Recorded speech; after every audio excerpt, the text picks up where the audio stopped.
Bonjour à tous et bienvenue sur le plateau TV du Graphitech 2015 pour nos rendez-vous quotidiens avec l'Ourmel aujourd'hui. Et nous allons parler plus particulièrement de cette nouvelle loi du 1er janvier 2016 où chaque entreprise française aura l'obligation de proposer à ses salariés une complémentaire santé.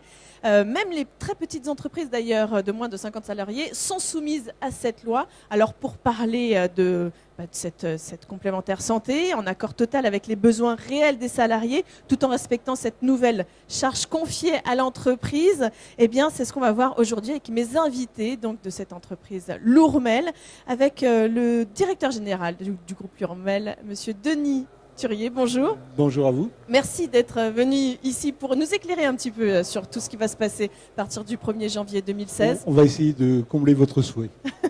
On va essayer, c'est ça, on va essayer, mais j'espère qu'on va y arriver. On a également à vos côtés Philippe Bonneau. Bonjour, vous êtes le président du groupe l'Ourmel. Bonjour, oui, je suis actuellement président représentant les employeurs, puisque nous sommes un groupe paritaire et que par alternance, c'est un employeur ou un salarié. Et puis vous représentez aussi donc Carpilig Prévoyance, dont on parlera surtout tout à l'heure. Et votre vice-président en face de vous, monsieur Patrice Saképé, bonjour. Bonjour, représentant des salariés. Représentant des salariés. Alors avant de rentrer dans le vif du sujet, on va essayer de présenter un peu l'Ourmel. Qui est l'Ourmel? Denis Thurier, qui est présenté. C'est, comme vient de le dire le président et le vice-président, nous sommes un groupe de protection sociale géré paritairement, et ça c'est important, c'est-à-dire que c'est un conseil d'administration qui est composé pour moitié des représentants des employeurs de l'imprimerie des industries graphiques et pour l'autre moitié des salariés appartenant aux organisations syndicales de la profession et représentant les salariés de l'imprimerie des industries graphiques. Alors pourquoi avoir choisi finalement de se spécialiser dans l'industrie graphique ? C'est une décision des partenaires sociaux qui remonte à 1953. D'accord.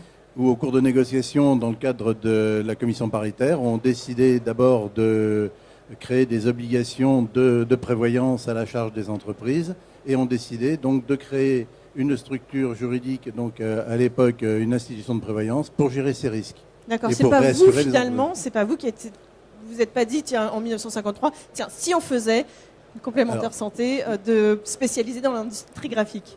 Non, ça ne pouvait pas naître de la volonté d'une seule personne. Encore une fois, c'est paritaire, donc c'est dans le cadre de négociations au sein d'une commission paritaire. D'accord. Alors combien il y a de sociétaires? Est-ce qu'on les appelle comme ça d'ailleurs, des sociétaires? Non, on les appelle des adhérents et des participants. Alors les adhérents, c'est les entreprises, à peu près 6500. Et les participants, on est actuellement 60 000 plus. Mais là, on sort un peu de la prévoyance. On est sur la retraite où on a 130 000 retraités au niveau de la Carpilig retraite.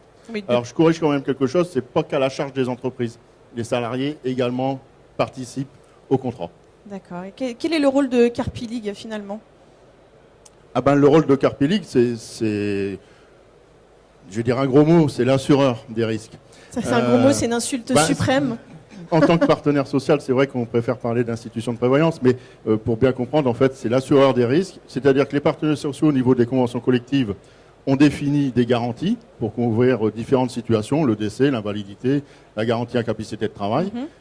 Et Carpilig était, jusqu'à présent, l'assureur unique désigné pour l'ensemble de la profession, pour l'ensemble des entreprises et pour l'ensemble des salariés. D'accord. Alors on va rentrer maintenant dans les détails des actions que l'Ourmel mène. C'est dur à dire ça, l'Ourmel mène. Absolument. J'ai cru comprendre que vous aviez des difficultés avec Carpilig aussi. Alors. Non mais ça c'était dit hors antenne, on n'a pas besoin de le préciser. Tout à fait. On ne peut pas dévoiler les. Je vois que monsieur est joueur, d'accord, ok, très bien. Les secrets de fabrication. Alors on va commencer par la prévoyance et d'ailleurs on va regarder un petit film que vous avez constitué. On l'a divisé nous en 4 pour essayer d'établir un petit peu. On va regarder ça tout de suite. l'Ourmel est au service des entreprises et des salariés. Pour les entreprises, il offre des solutions prévoyance sur mesure pour remplir leurs obligations légales et conventionnelles. Pour les salariés, le groupe l'Ourmel propose une garantie complémentaire pour les protéger en cas de maladie, d'invalidité ou de décès. Concrètement, pour les salariés par exemple, c'est le groupe l'Ourmel qui complète les indemnités payées par la sécurité sociale suite à une maladie ou à un accident. On n'a pas eu le son ici, mais peut-être qu'à l'antenne, vous l'avez eu. Donc la prévoyance, finalement, c'est l'une de vos premières actions Absolument, c'est fondamentalement l'obligation dans le cadre du dialogue social qui est expliqué tout à l'heure. C'est l'obligation pour les employeurs de couvrir les salariés avec une cotisation d'ailleurs qui est effectivement partagée entre employeurs et salariés contre les risques importants qui viennent de la maladie, donc tout ce qui est incapacité de travail, l'invalidité, quand un employeur se trouve confronté à un salarié qui, pour des raisons de santé, devient invalide, ou au décès du salarié, ce qu'on appelle la prévoyance lourde, dans le sens où ce sont des dépenses fondamentalement importantes et qui permettent quand même aux individus, aux salariés, de pouvoir rebondir dans la vie, enfin, sauf pour les décédés, en tout cas pour leur famille, de rebondir dans la vie à l'abri ou à peu près à l'abri des problèmes besoins, économiques qu'ils peuvent avoir. Évidemment, vous les suivez dans ce domaine-là. Et on suit effectivement les entreprises et les salariés dans ce domaine-là. Alors une autre action, c'est la retraite. Ça, on n'y échappe pas. Enfin, dans le meilleur des cas, on n'y échappe pas, finalement. On va regarder également un petit extrait et on revient tout de suite pour parler. Le groupe Lourmel est également l'organisme paritaire chargé de collecter les cotisations retraite Agirc et Arco des actifs du secteur et de leurs entreprises pour les redistribuer aux retraités. Il offre aussi des dispositifs épargne retraite performants. C'est donc le groupe Lourmel qui gère et paie chaque mois les retraites du secteur à de nombreux bénéficiaires. Le groupe joue un rôle social essentiel. Comment ça se passe pour la retraite finalement ? Alors pour la retraite aujourd'hui, nous ne gérons que la perception des cotisations et le versement des rentes, mais tout ce qui est les droits générés par ces cotisations sont gérés au niveau national par des négociations au niveau de l'Agirc et de l'Arco, puisque depuis au moins plus de 30 ans, compte tenu des difficultés financières de certaines professions à ce titre, on a été obligé de mettre en place un système dit de... Et donc maintenant, il y a une solidarité interprofessionnelle, donc l'action particulière au niveau de la retraite du groupe Lourmel ne se situe plus qu'au niveau de l'action sociale qui en dépend, mais on en reparlera tout à l'heure parce que c'est regroupé aussi avec la prévoyance. D'accord. Donc finalement, oui, on reparlera de l'Agirc et de l'Arco qui finalement, vous faites le transfert, le lien. Voilà, aujourd'hui, nous n'avons plus aucun pouvoir de décision concernant les régimes de retraite. Tout se négocie au niveau national, ce qui se passe en ce moment d'ailleurs, et nous souhaitons qu'ils aboutissent pour que ça reste une des négociations paritaires et que la gestion des retraites reste paritaire et ne bascule pas entre les mains de l'État. Oui, c'est compliqué finalement en ce moment. Dès qu'il y a des besoins d'argent, c'est toujours compliqué. Il n'y a que deux leviers, augmenter les cotisations ou diminuer les prestations. Donc c'est toujours très délicat. Mais finalement, Lourmel s'en sort bien. Au niveau de la retraite, on ne peut pas dire qu'une caisse s'en sorte mieux qu'une autre, puisque tout est mutualisé au niveau de l'Agirc et de l'Arco. Et qu'aujourd'hui, vous avez vu dans la presse que l'Agirc est arrivé au bout de ses réserves probablement en 2016 ou en 2017, et que l'Arco aux alentours des années 2020-2022. Donc il faut effectivement trouver des solutions collectives, mais au niveau interprofessionnel. D'accord. Alors troisième action, non des moindres, c'est évidemment la santé, qu'on va regarder également tout de suite. En matière de santé aussi, le groupe Lourmel prend soin des professionnels du secteur, salariés ou retraités. Parce que la vie évolue, la mutuelle Chroma Santé aussi. Célibataires, en couple, famille avec enfants, quel que soit l'âge, le groupe Lourmel offre à ses adhérents des tarifs adaptés au secteur des industries graphiques. Oui, et avec des conditions d'adhésion simplifiées, des soins plus vite et mieux remboursés. Le tout sans questionnaire médical. C'est vraiment avantageux. Alors la santé avec Chroma Santé, c'est ça ? Oui, Chroma Santé, qui est la marque de la garantie santé du groupe Lourmel. Donc là, si on veut parler par rapport aux obligations qui vont naître pour janvier 2016, c'est lié à l'accord national interprofessionnel donc signé par les partenaires sociaux en janvier 2013, qui est institué après par la loi, enfin il y a la loi qui est sortie après, qui institue une obligation de mettre en place, une obligation pour les entreprises de proposer la mise en place d'un contrat santé pour couvrir l'ensemble de leurs salariés, avec une participation employeur-salarié. Évidemment. Puis là, on arrive à cette 4e action qui vous tient à cœur. J'ai bien senti quand j'ai mené ma petite enquête avec vous que vous aviez vraiment cette action sociale qui vous tient très à cœur. On va regarder des petites images et puis on en reparle tout de suite après. Ce n'est pas tout, car l'action sociale du groupe Lourmel va plus loin avec de multiples actions menées dans toute la France pour accompagner au mieux les salariés et retraités des industries graphiques et leurs familles. Solidité financière reconnue, gestion paritaire par des représentants des salariés et des entreprises, le groupe poursuit son engagement de responsabilité sociale, et même au-delà, en favorisant les actions pour le développement du papier et de l'imprimé avec l'association Culture Papier. Autant d'éléments qui font aujourd'hui du groupe Lourmel un acteur majeur de la protection sociale, capable d'offrir à chacun, à chaque étape de sa vie, et dans le respect de la convention collective, les meilleures formules de couverture individuelle et collective. Donc voilà en gros les 4 actions que vous menez. On parle ici, en cette fin de petite image, on parle de la culture, l'association Culture Papier. Qui est cette association ?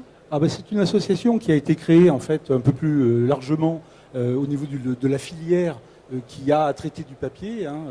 Donc de grands intervenants, de grands opérateurs sont associés à Culture Papier. Culture Papier, c'est une association qui a comme objectif de défendre les valeurs du papier, à la fois culturelles, économiques et environnementales, de casser un petit peu les schémas traditionnels, culturels entendus. L'éco-responsabilité. Et surtout de promouvoir au travers d'une action de lobbying, au travers d'une action de pédagogie, le fait que le papier est un outil indispensable de la culture et finalement de notre vie en commun. Donc finalement, vous avez tout naturellement collaboré avec cette association. C'était plus que naturel. Puisque vous l'avez vu au travers du petit film et au travers de ce qui a pu être dit par mon président et mon vice-président. Il est évident que sur cette affaire-là, le papier est une valeur fondamentale. Le papier est un support parmi d'autres. Essentiel encore, et on le souhaite pour longtemps.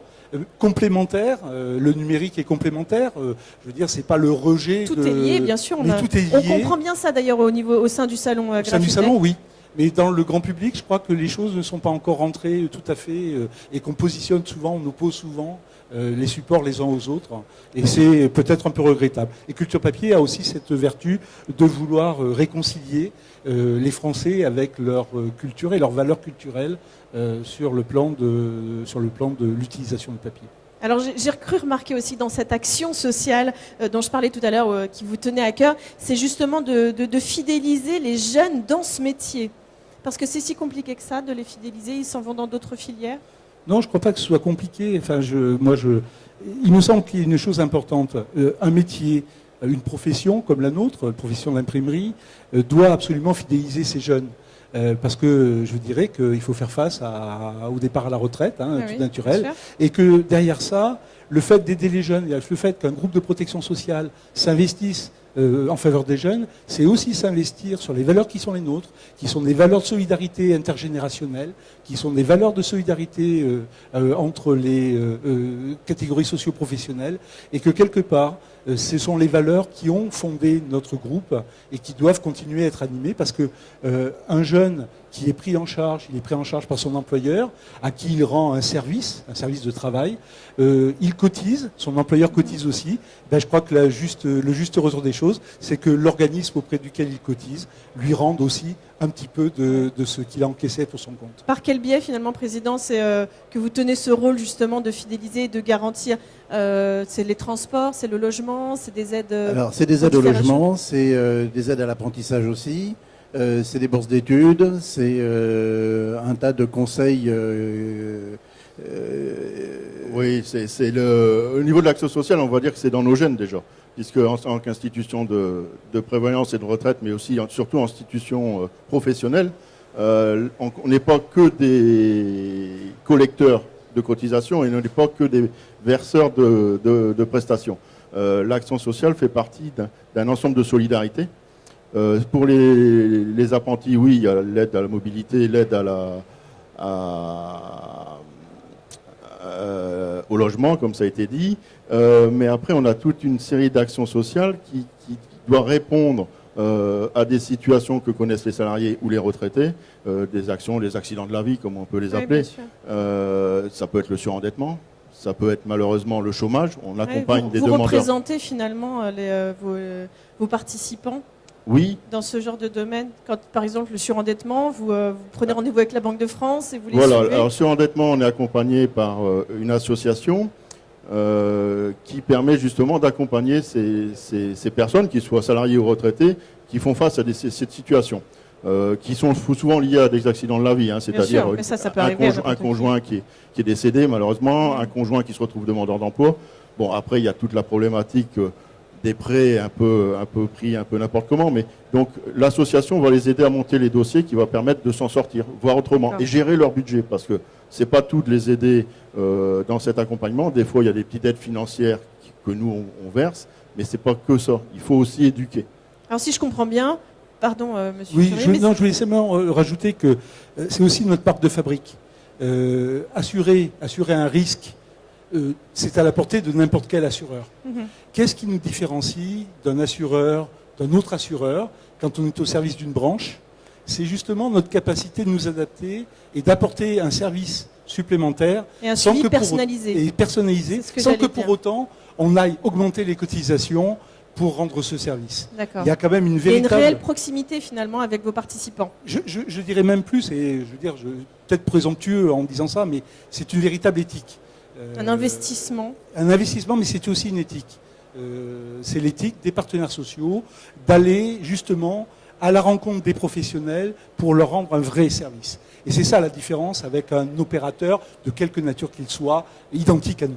D'accord. Alors maintenant, on va arriver à cette loi, on va en parler, on va rentrer dans le vif du sujet. Maintenant qu'on a bien compris les actions que l'Ourmel proposait, qu'est-ce que cette loi va changer ?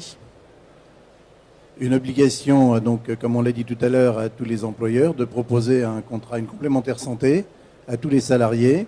Alors, on a dit beaucoup de choses sur cette loi. Les décrets sont sortis, le panier minimum n'est pas très élevé, donc nous proposons à la fois, bien évidemment, le panier minimum, mais que l'on décline avec des compléments en fonction de ce que l'employeur et les salariés d'une entreprise décideront.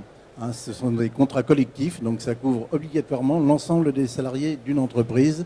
Alors il y a quelques exceptions et dérogations quand vous avez un conjoint qui a une complémentaire santé obligatoire ailleurs, mais c'est vraiment... Et on propose évidemment, dans le cadre de la loi, des contrats dits responsables pour bénéficier de tous les avantages fiscaux concernant les cotisations. D'accord. Oui, alors on va regarder tout de suite, parce que vous avez un guide justement par rapport à cette loi, est-ce qu'elle va changer, est-ce qu'elle va apporter, ce que l'Ourmel propose par rapport à cette loi. On va regarder, on a un petit fichier, parce que vous avez un guide qui est téléchargeable sur votre site internet, mais aussi qu'on peut venir prendre sur le stand pendant les 3 jours du Graphitech. Et on va regarder sur ce fichier. Julien Matera, s'il pouvait nous mettre le fichier, qu'on puisse bien comprendre sur les 3 questions pour la santé pour tous. Parce qu'il y a plein de questions, mais il y en a 3 fondamentales, en l'occurrence. Les contrats santé que vous proposez sont-ils tous des contrats dits responsables ? Oui. Alors, une fois qu'on a dit ça, on a tout dit. Voilà, mais il faut développer un peu. Oui. Je vais essayer de développer, en fait, deux particularités. On ne va pas rentrer dans le détail parce que tout ça est très complexe, mais la première obligation pour qu'un contrat soit responsable, c'est qu'il faut qu'il concerne la totalité des salariés de l'entreprise. Des catégories sociales professionnelles de l'entreprise. Ça, c'est un premier point. Le deuxième point, c'est que pour être responsable, il doit répondre à minima à l'obligation du décret de ce que l'on appelle le panier de soins minimum. C'est-à-dire ce qui a été publié avec la loi de 2016 et qu'évoquait le président Bonneau à l'instant, qui est de dire il faut que les garanties minimum prévues par le décret soient assurées. Après, le surplus est un surplus, mais en tout cas, voilà les 2 caractéristiques essentielles pour qu'un contrat soit réputé responsable. D'accord. Alors, quels sont les critères d'un contrat de type obligatoire permettant de bénéficier d'avantages sociaux et fiscaux ? C'est lié au contrat responsable, donc ça veut dire respecter une obligation que tous les salariés puissent bénéficier du contrat. Ce qui ne veut pas dire qu'entre les catégories socio-professionnelles, il ne peut pas y avoir des différences de garantie. Mais tout le monde doit être couvert. Et après, respecter le minimum, le panier de soins, et le maximum, le plafond. Il y a un certain plafond, notamment sur la partie lunettes, frais optiques, qu'on ne doit pas dépasser, qui sont définis aussi par décret. D'accord. Et puis la dernière question, suis-je en tant qu'entreprise dans l'obligation d'affilier l'ensemble des salariés? Oui. Oui. Oui. Oui, mais avec Mais, oui, il y a un mais, des hein, c'est clauses sûr. qui permettent éventuellement, en fonction de situation, mais qui sont très définies et qui doivent être dans le contrat, écrits dans le contrat, qui permettent de déroger. Alors c'est quelques-unes rapidement. C'est le conjoint qui est déjà assuré ailleurs Oui, pour bien éviter sûr. de payer deux fois. C'est des situations particulières de contrat, des CDD de moins de 6 mois, enfin des durées de contrat un peu différentes. Après, il y en a d'autres, mais Oui, il y a bon, des petites clauses comme ça qui permettent voilà, de faire tout en à sorte fait. qu'on n'est qui pas dans répondent à l'obligation. des situations tout à fait particulières. Mais il faut que ça soit dans le contrat. Si c'est pas dans le contrat, le salarié est obligé d'y adhérer et l'entreprise est obligée d'y cotiser. L'obligation. Et c'est effectivement ce que nous proposons dans notre guide de mise en place du contrat de santé pour tous dans les entreprises. Les cas de dispense sont explicités de manière à ce que les employeurs puissent tout à fait, employeurs et salariés, puissent tout à fait voir s'ils rentrent ou ils ne rentrent pas dans ces catégories-là. Alors ce qu'il faut savoir, c'est que dès lors qu'un salarié est dispensé parce qu'il répond à un de ces critères, Ouais. et dès lors que l'employeur a choisi de mettre ce critère dans son contrat, il va appartenir au salarié de prouver chaque année, et notamment dans le cas d'une assurance par un conjoint auprès d'un autre organisme, l'employeur va devoir s'assurer chaque année auprès de son salarié de sa toujours appartenance à un autre régime que le contrat de l'entreprise. Donc ça crée quand même, cela dit en passant, quelques obligations supplémentaires en termes de gestion du personnel, en termes de gestion des ressources humaines, qui ne seront pas toujours très simples à régler au sein de l'entreprise. Donc pour ça, on a dans notre guide pratique un certain nombre d'éléments qui va permettre aussi à l'employeur d'être en capacité de pouvoir suivre tout au long de la vie du contrat, la vie de ce contrat. Alors on va montrer cette plaquette que vous tenez dans les mains. Bien. Vous allez me la passer comme ça, je vais aller Je vais la vous montrer au passer. cadreur qu'il la voit. Parce que bon, c'est dommage de ne pas la montrer. En plus qu'elle est Oui, tout à fait. spécialisée dans l'industrie graphique. Vous avez quand même imprimé tout ça. Le papier est bien réel. Tout à fait. Donc, Et imprimé en France. Et je tiens à le préciser. Quand même. C'était difficile. C'est difficile pour vous de vous adapter à toutes ces lois qui changent beaucoup de choses. Absolument. Alors, depuis quelques années, un certain nombre de choses ont changé pour les institutions de prévoyance. D'abord, nous bénéficions, il y a encore quelques années, d'une exonération fiscale à l'impôt sur les bénéfices. Oui. Car nous sommes une institution de prévoyance qui est censée réinvestir tous ses bénéfices dans l'action pour laquelle elle a été créée. Et donc, nous payons depuis maintenant l'exercice 2014 l'impôt société comme toute société normale sur la place. Donc, il a fallu s'adapter effectivement en matière de fiscalité. Ensuite, il y a eu une décision du Conseil constitutionnel qui a abrogé un article du Code de la sécurité sociale qui permettait justement aux commissions paritaires et aux branches professionnelles de désigner l'organisme qu'ils souhaitaient voir pour garantir les risques qu'ils négociaient. Ça, c'est supprimé. Donc, nous retombons maintenant aujourd'hui dans le système concurrentiel, en concurrence avec les compagnies d'assurance, par Il faut exemple. sans cesse finalement s'adapter. Il faut sans toujours cesse s'adapter. évoluer, avancer. Et dernier quand même, et qui n'est pas le moindre, c'est donc l'assujettissement aussi aux règles prudentielles et assurantielles de solvabilité 2, donc qui est une règle européenne qui est imposée, comme pour les banques d'ailleurs, et les assurances, où c'est un calcul sur les réserves dont dispose l'institution qui doit déterminer sa solidité à faire face à tous les engagements pris par les contrats qu'elle honore. Et donc nous avons, je dis toujours la formule, small is beautiful, nous sommes une petite institution de prévoyance, mais très très solide, puisque nous répondons à plus de 6 ou 7 fois aux critères de solvabilité 2, et nous en sommes très fiers parce que c'est le résultat d'une gestion des 40 ou 50 années précédentes. Oui, c'est sûr qu'il faut être solide, comme vous le dites. Et Vous voilà. êtes très très solide. Il faut faire confiance parce que les gens qui cotisent dans des risques comme le décès, l'invalidité, c'est des risques, comme l'a dit Denis Turier tout à l'heure, des risques lourds et avec des engagements à long terme. Non. Donc il faut absolument que l'institution soit suffisamment solide pour pouvoir faire face à ces engagements à long terme. Et je confirme, nous faisons largement face à ces obligations. En tout cas, merci messieurs d'être venus ici pour nous éclairer C'est sur cette loi donc, qui est mise en place, enfin dans l'obligation. C'est le 1er janvier 2016, plus personne n'aura le choix, il faut y aller de toute façon. On rappelle le site internet pour avoir tous les renseignements. Bien sûr, www.lourmel.fr.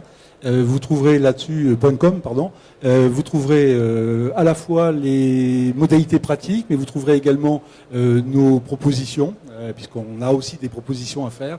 Et évidemment, nous rayonnons aujourd'hui sur l'ensemble du territoire national, auprès des imprimeurs, téléphoniquement et physiquement, pour venir leur proposer et leur apporter, je dirais, quasi à domicile. Mais le temps est compté, donc ceux que nous n'aurions pas vus, qu'ils ne nous en veuillent pas, mais ils savent qu'ils peuvent prendre contact avec nous et nous serons à leur disposition pour répondre à leurs questions. Nous aussi, le temps nous est compté.